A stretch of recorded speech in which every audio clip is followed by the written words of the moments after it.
Welcome to the Capital News. I'm your host, Alex Karitis. Today is August 20th, 2019. Thank you so much for joining me. The focus of today's podcast, is going to be on Europe, particularly with the focus on Italy. Why?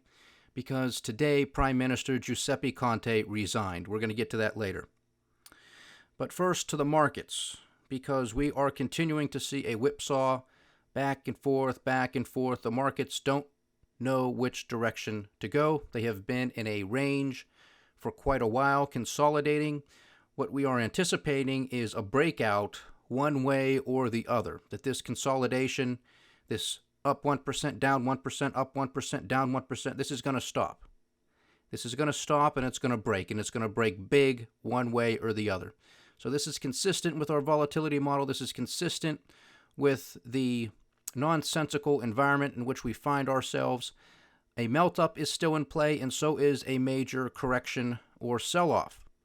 I am still biased to the sell-off. Why? Because if you look at the fundamentals, that is where the markets should go. However, the markets seem less and less concerned with the fundamentals. Now, yesterday, we started this podcast by saying it was sort of a joke yesterday because last week we had a major sell-off in global equities. The Dow Jones suffered 800 points on a single day last Wednesday, all on an inverted yield curve, which is a major sign and signal of an oncoming recession. I believe in its validity. I stand by it. We look at this as a major piece of our economic puzzle. And so did the markets on that day. They have since recovered, not entirely, but par for the course. You expect on such a major sell-off that the markets are going to catch a bid, that there are going to be people who are going to buy the dips and push the markets back up. However, again, they are still range-bound. They are not breaking that top, that level of resistance at which they currently find themselves. So we follow this on a daily basis. We're going to see how these markets continue to trend. But the downward bias should be justified, in my opinion. We have economic data that continues to roll over. We have a whole bunch of political uncertainty.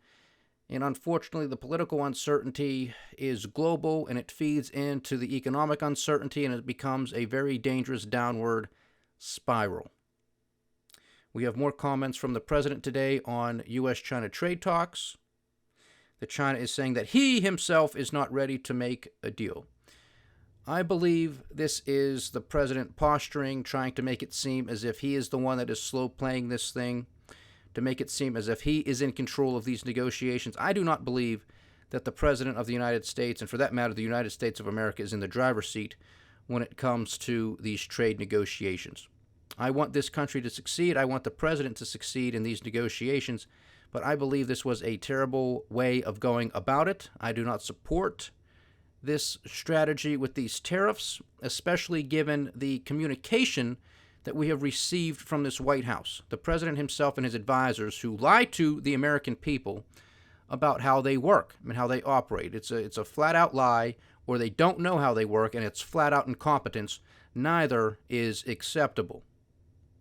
But the president is saying pretty much he's in no hurry. He's not ready to make a deal. So we'll continue to monitor this, but I'm getting sick and tired of the same song and dance. What about you?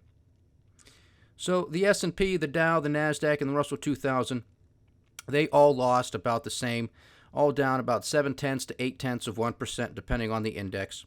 The Dow Jones Transports and the New York Stock Exchange were also down 0.8 and 0.7%, respectively. I'm still monitoring this with the Dow Jones Transports. This is predicated off of the Dow theory. For those of you who may be unaware, we talk about this on a daily basis because the Dow theory states that transportation companies, they move things from point A to B. If you have higher volumes of goods being moved from point A to B, it stands to reason that the economy is strong, it is expanding. Likewise, counter that, if it is experiencing lower volumes, and you got the Dow Jones Transport selling off or slowing down, stands to reason that so is the broader economy. And so we look at this as a leading indicator, and the divergence between the Dow Jones Transports and the S&P 500, just as a basic benchmark, it's still staggering. And this is true across a whole host of other leading indicators and commodities as far as I'm concerned. You graph the S&P 500 or the Dow Jones transports against the South Korean stock market, which to me is a global leading indicator. You graph it against commodity prices with oil prices specifically, copper prices specifically, and if it's going to remain true, if it's going to hold true, that the South Korean market is a global leading indicator, if oil prices are some sort of global leading indicator in copper prices, and you can go down the list amongst a whole host of others, then it stands to reason that the S&P 500, the Dow Jones transports, and the NASDAQ for that matter, should be coming back down to earth. They can only defy economic gravity for so long. Now, one of the reasons why we see such strength, and that's what it is, in the S&P, the Dow, and the NASDAQ specifically, is because these are the largest companies in the world. The United States is the best-looking girl at the dance. It's a relative game. Where is money going to flow? We have a lot of passive investments out there, people just continuing to fund their 401ks, their IRAs, and a lot of it is in index funds that just simply buy S&P companies, NASDAQ companies, and the like. And so you continue to see this slow grind upward. Of course, we've had a lot of help from the Federal Reserve with their communications and with the president and his administration talking up the stock market. It's what we've been experiencing since the beginning of this year. The president foolishly, erroneously, terrible policy, terrible strategy to hang his hat on the economy and the stock market, but he is obsessed with it. He will continue to take credit for anything that appears good and blame others for anything that appears bad. Terrible leadership, but that's where we are in this state of the United States. Oil prices are relatively little changed from yesterday's podcast. WTI is trading at $56 a barrel. Brent is at $60.50. Gold right now is trading at $1,500 an ounce, and silver is trading at $17.09 an ounce. So, again, getting back to sort of the top of this podcast, yesterday, the market, everything was fine, right? That was the joke we were talking about, because that was in the financial mainstream media. Last week, we got the 800-point sell-off. A recession is coming. Yesterday, we have headlines all over the place. Growth concerns are no more. I mean, you can't make this stuff up. How do you take these people seriously? Is it clickbait? Or are they just trying to get people to click their links, look at their videos, this, that, or the other? I don't know what it is. But can we have a little bit of honesty? Can we have a little bit of consistency somewhere, some way, please? Because a lot of people don't know what's going on. People are working for a living. They want to come home. One day they see, it's a recession. The very next day or the week after, everything's fine. There's no concern. How are people supposed to make decisions? Because people don't monitor this stuff like I do and many other market analysts and economists out there. And people who just trade and know what they're doing. Most people don't follow this stuff. Most people don't have the education. And quite frankly, a lot of people, unfortunately, just aren't interested in these things, even though it has a real impact on all of our lives one way or the other. So that's what this podcast is about. It's trying to help people. It's trying to help educate people, bring a different perspective, and hopefully a consistent message and perspective on everything. That's what I try to do here, try to look at everything through the lens of free market capitalism, of peace and prosperity, because I find if you look at things and analyze things through those lenses, you become very consistent in your thought process. And when you're saying at the end of the day, well, you might not agree with what I advocate for, but guess what? You're free at the end of the day. You can do what you want. You can live your life how you want to live it. Now, we'll save that for a deeper conversation in another podcast. But let's continue. We have the U.S. 10-year Treasury down again. It is now yielding 1.56%. This is on the back of anticipation that the global markets, they are anticipating that central banks around the world will continue to ease policy. We're going to talk about that briefly as well. And lastly, the VIX, the volatility index, gained about 4% today and is now trading at $17.50. So, to the central bankers, they are on vacation, but it's a quote-unquote working vacation. They are in Jackson Hole, Wyoming, for their annual retreat. This is global central banks, especially the major central bankers, take the time to meet in Jackson Hole, Wyoming once a year, typically at this time in August. And the markets are going to be paying attention to their conferences, their speeches, anything that comes out of this meeting. Why? Because the addicts on Wall Street want more quantitative easing. They want lower interest rates. That's exactly what they want. And even, unfortunately, that's exactly what Donald Trump and his administration are calling for, too. So he wants to keep the drugs flowing, because that's what it is. That's exactly what it is. He wants to keep the insanity flowing. The addicts on Wall Street want to keep the insanity flowing. They just want the party to keep going. Recessions are healthy. We talk about it here all the time. It's a natural process in the business cycle.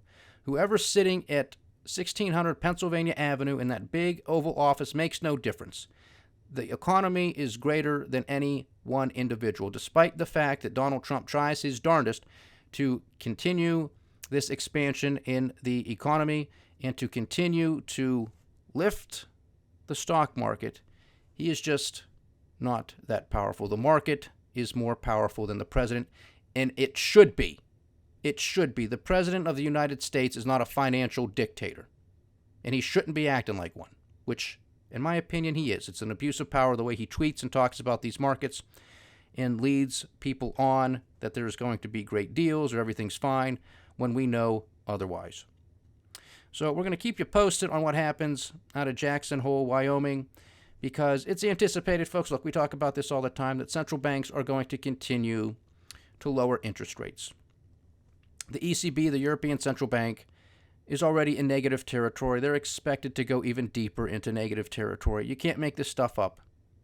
They're expected to embark on another round of their version of quantitative easing. There's a video on thecapitalnews.com, our website, and also on our YouTube channel, The Capital News. Check that out, where we ask the question, are central bankers trapped? And yes, they are, because they're not going to come clean. They're not going to confess that they messed up, that they have been embarking on an economic experiment for the past decade that isn't working out the way they anticipated. And instead of changing course and admitting their faults and saying, we messed up, and here's how we're going to get out of it, they are digging in deeper with the same faulty and fraudulent policies. So that's the state of leadership or lack of leadership in this, on this planet, not just in this country, on this planet, because it's everywhere, unfortunately. So we'll see what happens, but we know what's going to happen. They're going to cut interest rates. They're going to embark on quantitative easing. At what rate do they do it? That is what remains in question. Will it be in September? Will it be in October? What degree? How fast? Those are the questions that remain. But they are going to be cutting. This is an easing cycle, believe me when I tell you. Another quick mention here, because I saw this come across the newswire. Toll Brothers, the luxury home builder, reported their third quarter results. That's how they run off of their yearly calendar. Their third quarter results, not terrible, not great, but one of the things that stood out to me was a decline in third quarter sales of 13% year over year, and new orders were down 3.2%. So that's a sharp decline. A lot of this is on the backs of actually the U.S.-China trade war, because we have a lot of Chinese buyers leaving the U.S. markets or not coming to the U.S. to buy homes. Again, Toll Brothers is a luxury home builder. I believe their average sell price is about $800,000 up to $2 million, and I'm sure they go higher than that. So these are well-to-do buyers. We are in the midst of an easing cycle. We have seen interest rates come down. We have seen mortgage rates coming down, yet Toll Brothers is still experiencing a slowdown looking forward, which is not good, but this is something that we have been predicting here. We said if we're going to be looking at the real estate market, I am anticipating that it's going to be a top-down, bottom-up squeeze. This is different than what we experienced a decade ago with the subprime crisis, where that was a bottom-up crash. This is going to be a top-down, bottom-up squeeze, because a lot of the money during zero interest rate policy, negative interest rate policy, went to the higher end, because banks learned their lessons. You have new regulations placed on them. So they weren't going to make the types of loans to subprime borrowers. They weren't going to do that. So the money had to go somewhere. It went to the upper echelons of the income bracket, and now all of those debt chickens are coming home to roost. The bottom up is going to be reminiscent of the subprime, but that's going to be because we are at the end of a business cycle. It is going to be rolling over. You're going to see unemployment start to tick higher, and as a result, people will become financially strained. They will start to default or sell their homes on the lower end, and that's why you're going to have a top-down, bottom-up squeeze. That's my prediction. Could I be wrong? Of course, but that's what I'm anticipating, and this is another data point that checks off that point in our favor. Now to Europe. We have, of course, the Brexit chaos that continues. That will, well, it's not going to resolve itself anytime soon, but just as a reminder out there, because we don't talk about it as much as we used to, but we are going to get back on it because we are already near the end of August, and the deadline for Brexit is Halloween, October 31st. So we're only a couple months away. That is going to be making front page news again on a near daily basis. It will drive me crazy like it did earlier this year when they were supposed to leave at the end of March. That can got kicked way down the road, so we have that deadline at the end of October. Still no end in sight on that, however. But that's what we're talking about here. That is the topic of today's podcast here, is a fracturing Europe. So we have Brexit. Okay, now you have, is Italy leaving, or the catchphrase, Italeave. Italeave. Will they be leaving? Italian Prime Minister Giuseppe Conte resigned Tuesday, effectively collapsing the country's government. In a speech before the Italian Senate, Conte blamed his deputy prime minister, Matteo Salvini, for the mess, accusing him of being irresponsible and putting, quote, his own interest and those of his party ahead of Italy's, at the risk of political and financial instability. Now, ladies and gentlemen, this is a common characteristic the world over. The world over, people putting their own interest and that of their party ahead of their own country. However, what the Prime Minister states here is at the risk of political and financial instability. Italy has done this all to themselves, just like we have done this here in the United States to ourselves. It's easy for politicians to get up there and give a speech and to blame and point the finger at somebody else. But this is all of their fault. This is all of their responsibility. It's on their shoulders. And we continue. Salvini, who leads the far-right anti-immigrant Lega Party, that sounds familiar, has been angling for weeks for snap elections in the hopes that his rising popularity and success in May's European Parliament elections would give him enough support that he could become prime minister outright after a new vote, or maybe with the support of a smaller right-wing and far-right parties. Italy just had elections in March of 2018, and the fractured results forced an odd marriage between the anti-establishment Five-Star Movement and the Lega Party. It was a fragile coalition to begin with, and divisions between the two in Salvini's recent power play made it recently untenable. Now, for those of you who may be unaware, the Five-Star Movement and the Lega Party, that would be akin here in the United States if Bernie Sanders and Donald Trump were to form some sort of political coalition. That wouldn't work too well for too long, and that's exactly what has been taking place in Italy. So this was just a matter of time before this happened. Just like it would be just a matter of time before Crazy Bernie or Thunder Thumbs, Donald Trump would have said, okay, enough Crazy Bernie, enough Thunder Thumbs, we're done, I'm going at it alone. That's exactly what we're seeing now with Matteo Salvini. He's done with the Five-Star Movement. He is now going for the position of prime minister. Will this happen? Is anybody's guess, but this is what he's shooting for. This is what we have been talking about here on this podcast for months, that we have seen globally a rise in nationalism, a rise in populism.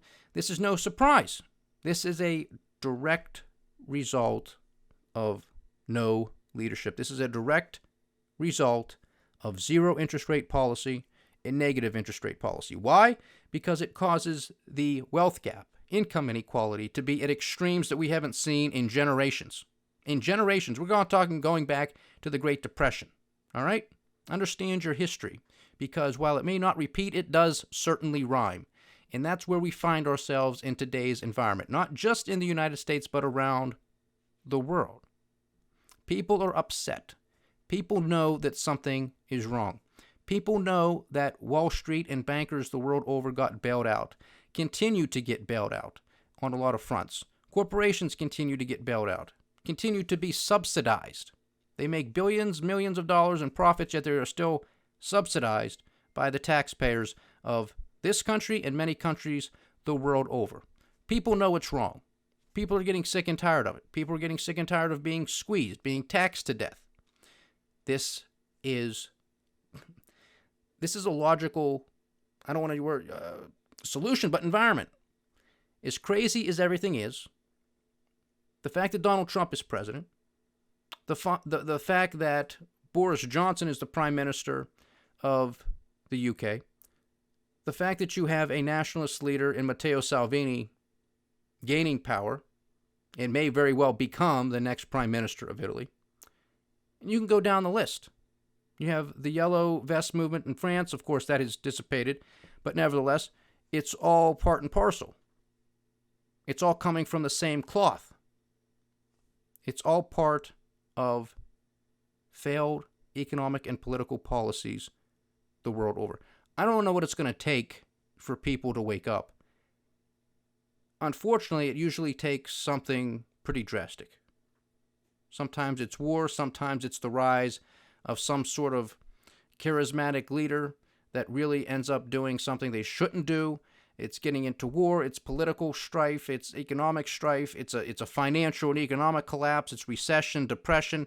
It's something like that finally shakes people. It's a shame that it takes such events to bring people together and to realize that they've been conned, that they've been had, that they have been living under a system that has been ripping them off. But that's what it's going to take. And we are setting ourselves up for quite the doozy over the next year or two.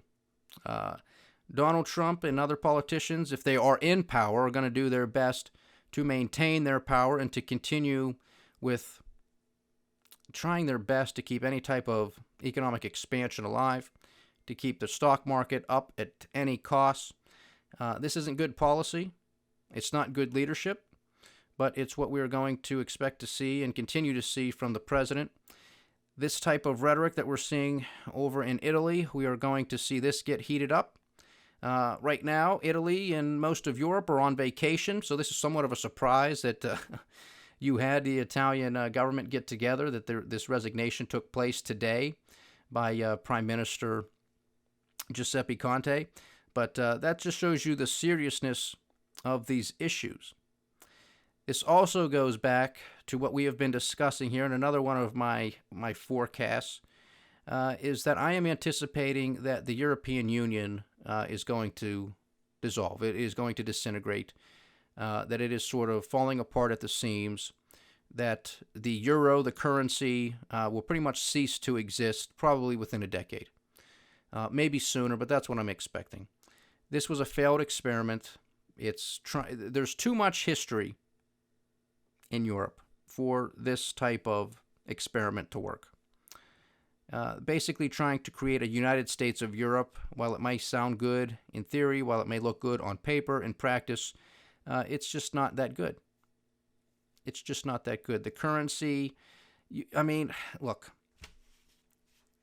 I don't want to go down a history lesson here, but you have to understand Europe is a very diverse continent. You have different demographics, although most of the demographics are not good anywhere.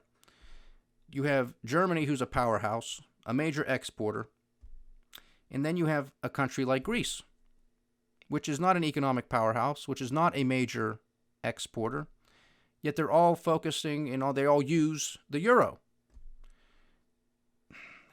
I mean, if you just understand it, what else can you say?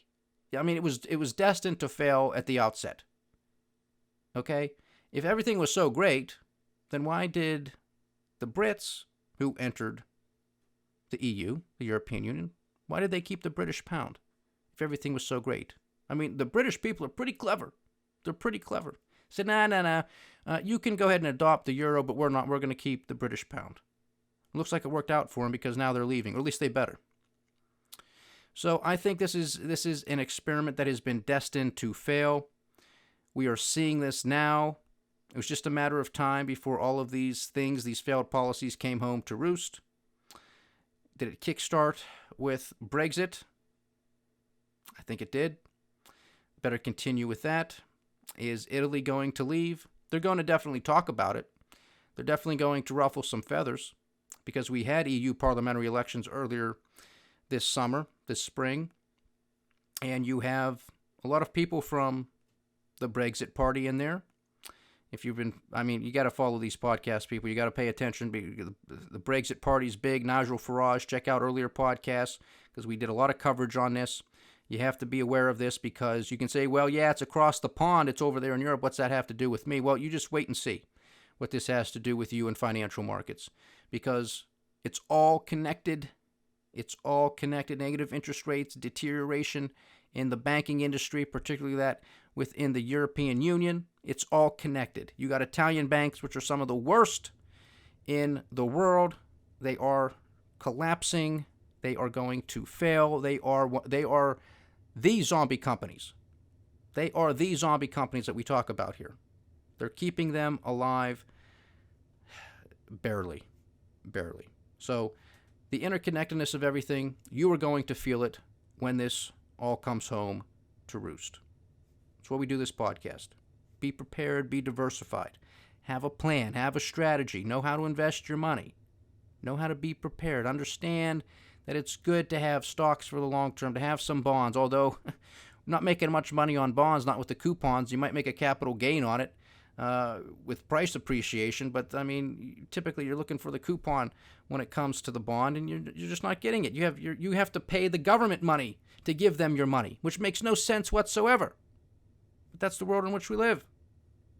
You can't make this stuff up. I know a little bit today, a little bit all over the place, but there's just so much going on, and I'm just trying to tie it all together, that it's all connected in one form or another. This fracturing of Europe is going to be something that we are going to continue to talk about because it's going to be something that is going to continue to play out over the course of this year and next year and the year after that. We have a lot of things that remain unresolved. Brexit, this Italy debacle now. You still have the political uprisings in Hong Kong. I still believe there's an undercurrent in France. I don't believe that the Yellow Vest movement, that's just completely done for. I believe the essence of that movement still greatly exists throughout that country. There are a whole host of things that are still unresolved. They're unresolved. So those are a lot of the headwinds that exist politically and economically and financially. So you have to pay attention. You have to be prepared. But understand, in the long run, we will be okay. So if there's an optimistic note on this, again, I'm an optimistic guy, but I'm also a realist. So in the long term, we will be okay. We will figure this stuff out. But we better put our heads together, and we better start working as human beings. As human beings. That's very important. Peace and prosperity. You got to get rid of the divisiveness. You got to get rid of, oh, well, he's a Muslim, he's a Jew, she's a Christian. You got to get off of it. He's black, he's white, she's straight, he's gay. You got to get off of it. This is identity politics. Again, this is all connected too, because what did we talk about with the Lega Party right now with Matteo Salvini, the anti-immigrant party? You have that type of notion and sentiment here in the United States as well. You had that in Brexit. I understand the problems. Do not get me wrong. Do not get me wrong. This has to be done legally. You can't have illegal immigration all over the place.